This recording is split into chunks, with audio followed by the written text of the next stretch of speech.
North American teams they scrimmed so far. Yes. I know that they came into this saying, we got this. There's no way we're going to lose this. Right. So for me personally, I think this was a bit of a wake-up call that they said, we still believe to be the superior team, Yes. but we can't slack off here. So I expect this to be, absolutely honest, a lot more straightforward by Expert and them attempting to just simply nail this down early with a 2-0. All right, let's get into it. Game number 2 here. Expert goes up against Gale Force. Expert currently leading 1-0 here in this best of 5 as we go on to Battlefield of Eternity.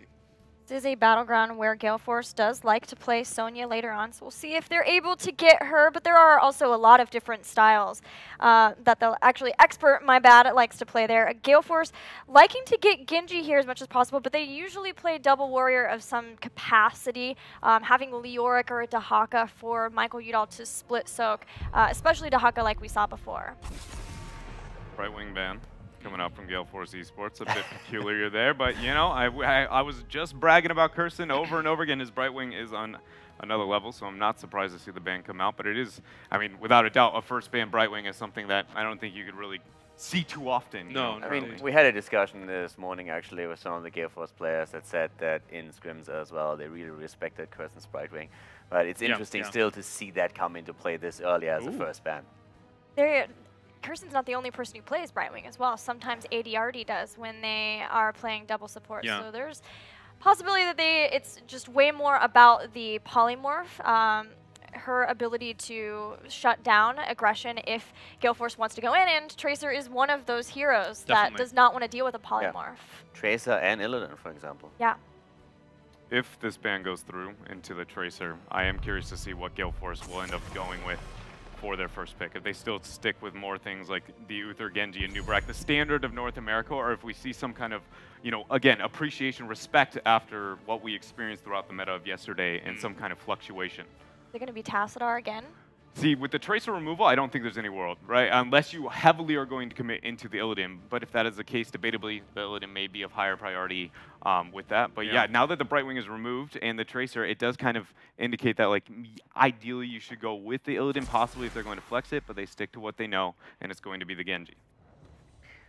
The Genji of the first pick, that also still leaves us with Uther, Oriel, super strong, and we talked about the combo as well, that he can of course play that. But Battlefield in Europe has always a high tendency to always get Greymane into play, because he just offers so much here. So that could definitely be a thought process of Expert now too. They had it high before. Let's see what they're going to go down. Any other thoughts here for the 1-2 slot for them? I feel like, I mean, they don't, double support isn't necessarily bad on a map like Battlefield of Eternity by any means. There's a lot of brawling, skirmishing, and things of the like, but there's also a lot of side soak that's necessary.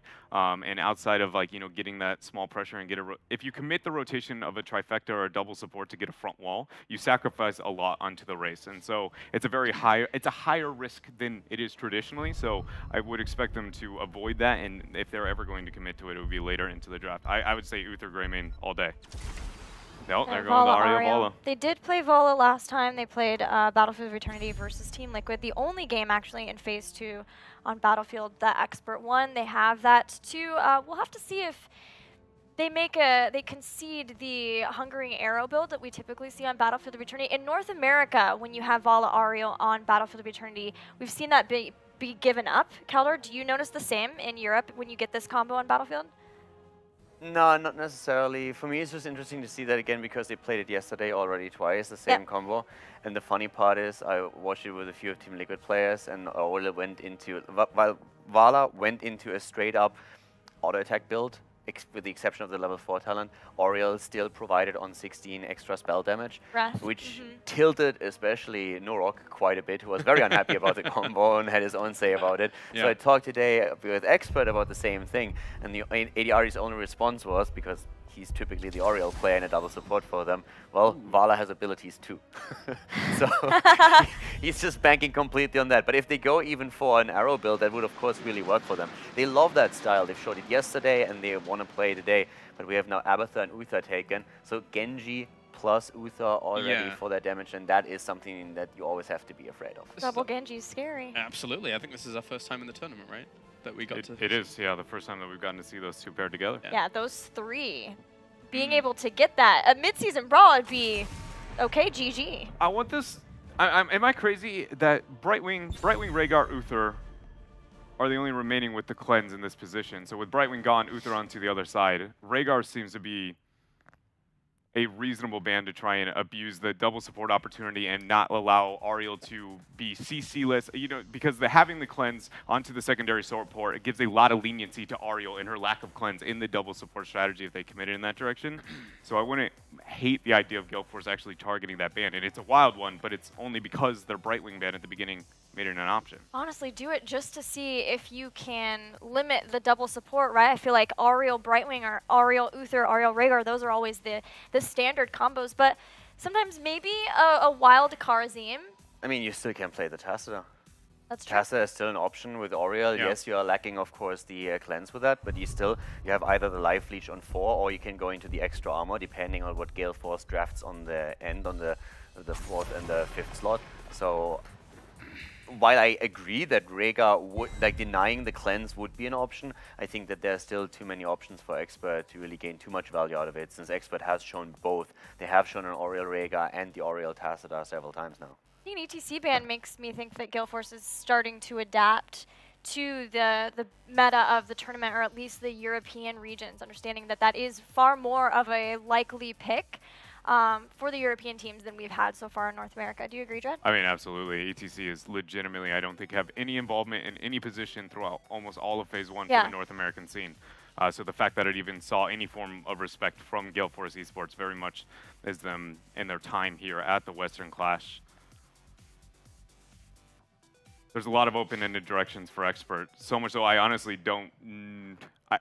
I don't feel like it's their choice in which direction they want to commit to. If they want to go the Overvala, you've got to grin. What is it? Is it going to be Thrall again? No. Sonya? Murdered Okay, it wasn't that. All right, I was going to say, if that was it, I'm a little underwhelmed. Yeah, no, it wasn't that. This is the one thing. Like, there's a lot of stuff that the teams still haven't shown. It's always the question, when do they feel threatened enough to actually play it? But I saw that grin, and I know what you mean. Yeah, yeah. What's gonna go through Gale Force's mind here? To be honest, let's talk quickly about the pick on the side of Expert. The pick on Tyrael is not really what I expected here, with how little we've seen. We've seen Tyrael once, and he didn't really have a lot of impact. Sanks also weren't in the last game too great, but I didn't expect them to pick a Tyrael now in the setup. Genji traditionally is Fan's hero, but Michael Udall can play them if they still feel like they need some sort of damage dealer like Greymane. Greymane is still available if they want more damage, not only for fights, but also for the Immortals. But it kind of comes down to what Michael Udall feels like he needs to play. If they want a beefier front line, and they're going to focus more on being able to control their own Immortal and the positioning, but definitely as one warrior. Arthas Illidan. All right. That is dive heavy. Genji, Abathur, Illidan. Team Expert is set up for a fight, right?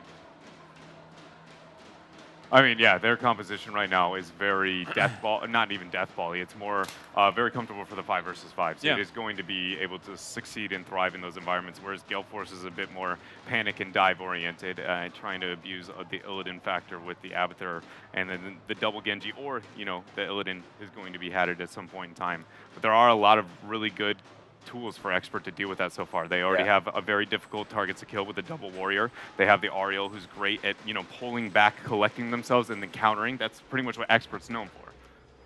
Sanctification could ruin Gale Force Day. If they start to finally flip the switch and go in and a good Sank comes out, that could be really a big problem, especially Vala, then also with the Rain of Vengeance on top of it. If you just like stop Illidan cold or Genji with a stun. Yeah, my hope is that I thought so. My hope is that Gale Force would be able to force that out somehow and then go in with things like Dragon Blade. Maybe even try to force it with enough pressure with the clone and then follow up, or with a hunt, something. But Lili! Yeah, our first Lili of the tournament. Whenever he sees so much melee, he can't resist. Oh, why would he? I mean, you have blinds now, so there's a lot of tools to negate. What does Gale Force want to do? They have a very dive-heavy comp with Genji, with Illidan, you have the Abathur for a copy, and right now if you dive in, you're greeted by a Tyrael Sanctification. There are going to be blinds on Lili, so they have to get... I really think they have to find isolated targets that they can take down and then approach it from a numeric advantage if they want to take these fights. In a 5 versus 5 scenario, it's going to be rough for Gale Force. Gale Force in the last game showed that they were comfortable to maybe struggle into the draft and adjust midway through the game. If I was to guess a way to be able to do that into this game, I personally would like to see K1 Pro. I'm expecting to be on the Abathur. He'd go to split push build. They did commit to double warrior, double support. That means they struggle. Vala is the only one who can actually wave clear. Granted, this is BOE. You're waiting for the 13 level. That's probably a bad strategy, right? I realize it's a risk, but again, they already feel like a step behind, so how can they get that recovery? And they also have an Illidan. That double global pressure could be enough to cause panic if they somehow stall out to the later stages of the game, because we have already identified their raw 5 versus 5 team fight is going to be very unlikely they succeed unless they just catch somebody off guard. What are you feeling, Gilly? From what I know about Gale Force, it is a draft that they have confidence in. It is all 5 picks they are comfortable with. And when they are 1 game down, and after being able to bring the fight several times to Expert in the last game, I think that is a good, solid strategy to go into, especially for Battlefield of Eternity. All right, well, and I'm getting word that we're ready to go to the commentary team here for game number 2. Quite the wild drafts once again here for our second game on Battlefield of Eternity. Let's head over to find out who's going to be victorious.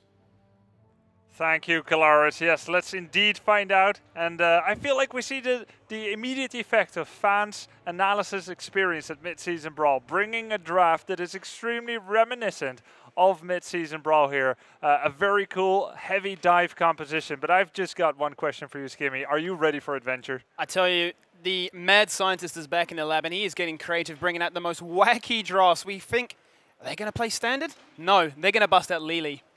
Lili has long been a counter to Illidan in the European scene for quite a while already. Blind, that which is already blind, may seem funky, but it works, you know. Lili removes that self-sustain that damage from Illidan. Very cool drafts here coming out from both of the teams. Extremely different in style. Yep. And we're ready here to get the second game started of the second seed of Europe. Team Expert here in the blue on left. ADRD on Ariel. We've got Nick on Vala, Aethera Angel on Tyrael, Bad Benny on Muradin, and Curson on Lili. And on the right-hand side, flying the banner for NA with an aggressive team comp. Abathur played by K1 Pro, Arcaface playing Ufa, Genji by Fan, Michael Udall on Illidan, and Caffeine on Arthas. And they're the #1 seed from North America here. All hope rests on their shoulders. They're still in that winner bracket here, tangled with Team Expert for that best of 5. An immediate move in with all 4 on the top tower. And you know what it means. The travel time from north to south is too great to think defensively. If you're doing that and you're there and the other side of the team is at the south, Michael Udall actually survives. Oh! He doesn't! Nexus Forces are the MVP. Aiming to be the second member in that top lane as Bad Benny and the boys rock up in the car and say hello. Honestly, you're in a 4 versus 1. As Illidan, you cannot die to Tyrael. No. There's no way that happens. I see it, I refuse it. I'm a religious devout. I don't believe it. It didn't happen. Illidan is fine, he just went for a little nap and he's back on the map. No, but that's insane. You know, Aethera Angel on Tyrael, he knows exactly how to put out maximum damage. He has been a phenomenal Tyrael since 2005. 15. 2005, this game's been around for a very long time. I know, right?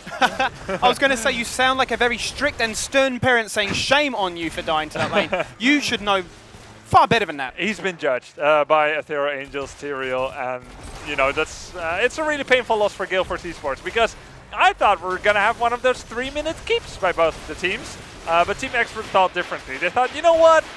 Let's just kill Illidan in this 1v4, rotate up, and stop this crazy show here before it even begins. The circus has stopped, and the game continues. What I'm finding really cool here, Grubby, is we've seen so much double support, and it's been really the flavor of this tournament, what's been discussed and talked about so much, but we see the single support in Uther, and the way they're trying to patch that is they've gone for the regenerative microbes, but they're looking for the fight at the moment. Blind comes across into Michael Udall, who is going to run away, does not want to concede this second kill, especially on himself.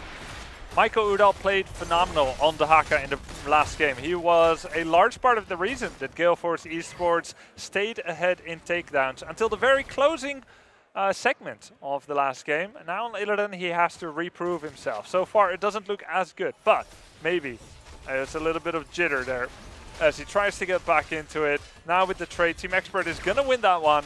They'll get a 50 to 70% shield immortal or so. Yeah, no defensive posturing here, all about aggression, trying to break down the numbers on that Immortal, which will be spawning now with a 10,000 shield. Expert looking to try and find some value out of this one. Hungering arrow build Vala. We have Righteous Assault on Ariel. This gives her a cooldown reduction of up to 3 seconds for every center target that she hits. The cooldown on Sacred Sweep is 8 seconds. That means if you hit 3 people, it's an instant reset. That's 400 damage over and over and over again. That generates hope. And look at this, Gale Force eSports, a triple melee composition. 4 if you count Abathur's copy on an Illidan or so, or an Arthas. That is a great matchup for Ariel. And then with Lily, Gale Force eSports has a tough game here. And the defense is also tough. They get Arthas. Melee heroes have such a hard time defending Immortals. They really need to win these Immortal phases right now. And Expert know that, Bad Benny, with conviction jumping into the backline, looking for the stun. The Detainment Strike is perfectly positioned. They get the kill, and they send King Caffeine back to the dirt. And look at this HP on the Immortal Skimmy. 95% still. They choose not to push on with it for now. They don't have that talent lead yet. Instead, seeking to use it as a distraction to apply pressure somewhere else. They go to the bottom lane here, and there's still a tower up. There's a gate. And that will give them level 7 along with the next wave. Expert, extremely far ahead in just 4 minutes playtime. In just 4 minutes playtime, they've got structural advantage. They've got kill advantage. They are really abusing the weak early game of Gale Force eSports here and not allowing Abathur to have any breathing room whatsoever as they begin the siege now in that bottom lane. Fan jumping on in, receives the stun to his face, has the heal there. But the siege continues. The problem is, no matter how much poke damage you do against Ariel, it's never enough.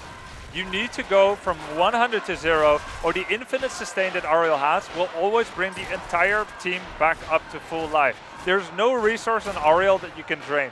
Vala, mana pool, sure. Lily's mana pool, yeah, but no one's health pool, and certainly not Ariel's mana pool. It's the angelic duo versus the Dive Boys. Almost like a Power Ranger meetup. Which superhero is the better in this trade-off as Fan now goes to the bot lane looking to pick up those Khazra, try and even out the scales. They are currently 1 level down in this series. It is a best of 5, 1-0 to Expert in their court. Yeah, Expert's map choice as well, this one as well as the previous one. We were just discussing a little bit. Brax's holdout seems to be a nice niche power pick for North American teams, something that we may see coming out in one of the next few games. But for now, Gale Force eSports is fighting for that tiebreaker here in the second map. Now they reach level 7. Guardian of the Ancient Kings comes out. And dodge on Genji. We got the stab on Abathur, so he will not be mending any wounds with the band-aid of the mule. He wants pure and raw damage and reach on that stab. Yeah, they don't want to have a repeat of last game with stalling tactics. They want the aggression. They got bullied out on that Khazra camp, but Illidan, Fan doing great work to time out the Shaman camp perfectly for this Immortal phase now to spawn. It's now up to King Caffeine and his friends to clear this these double camps fast. Illidan did a little bit of damage on the Immortal, but will be drawing away on time. And now Team Expert with the pressure. We have double camps pushing at the top lane. We have aggression by Team Expert. And Gale Force eSports, they are playing this right. Anytime you play a comp like this, you shouldn't all come from the same side. You should do a full wraparound surround to try and not everyone push past Murden. They're actually kind of falling prey to grouping up a little bit too much. Yeah. They need to come from every different direction. Michael Udall playing with fire in between stuns and Murden, and they go in. They find the opportunity and they seize the moment. They jump on in, but they are forced to jump right back out as King Caffeine now is feeling the wrath of Expert as he's getting body blocked. They're looking for it. Afero joins the party, wants to kill. The drive-by is there, and Arthas is down. Arthas completes the quest, but he goes down. There is no backing out. There is no Medivh to portal them to safety, to whisk them away on a happy cloud after a failed adventure. There is only one way to go for Gale Force eSports. Once they put one foot in the grave, it's either bury their opponent or get buried. Team Expert is happily shoveling dirt over Gale Force eSports here as they go down. Expert with level 10 on the horizon and with an Immortal which is essentially at maximum shield. They can really press this advantage. We've seen games in the past on Battlefield of Eternity, Grubby, really quick ends. Yep. Potential for that to be the case here. There's only one acceptable outcome for Gale Force, and that's winning every objective with such a heavy melee composition. But you also have Abathur, who's weak early game. So unless they did something phenomenal, they were always going to have to defend the early Immortals with melee characters. With very little poke, with a lot of reach by the opponent in Team Expert, Ariel, Vala, Lily shooting with impunity. And that puts Gale Force eSports in a very tough position. They now, once again, have to defend here. And a keep death is pretty much a certainty here. The question is, will the game end, yes or no? Well, they have gone for the healing jug, so looking to have a lot more disposable safety when necessary to deal with the pressure that will inevitably come from Gale Force if we reach that stage of the game. Level 10 starting to get closer for them, but I tell you what isn't getting closer, that keep from surviving. Yeah, exactly. Only 30% of the shields are gone, now about 50%. Core is the last vestige of defense. Illidan tried a little bit of split soak XP, but if anyone goes down now in the next 5 seconds, Gale Force eSports will not survive to see another Moro. They will not survive until level 10. Akaface goes down. He's gone, and they're looking for it. The shield is about to drop on down. This Immortal still has so much health remaining. ADRD is still punching on, keeping the team healed up. They are grouped, they are looking to try and make things happen. The Aegis is there, and the explosion comes across. And it was devastating, getting every one of Gale Force. That's the problem with Crystal Aegis. Expert plays their comp to perfection. An 8-minute and 47 game, 6 versus 0 in takedowns, dominatingly getting that second map versus Gale Force eSports here. Expert smashing that one out.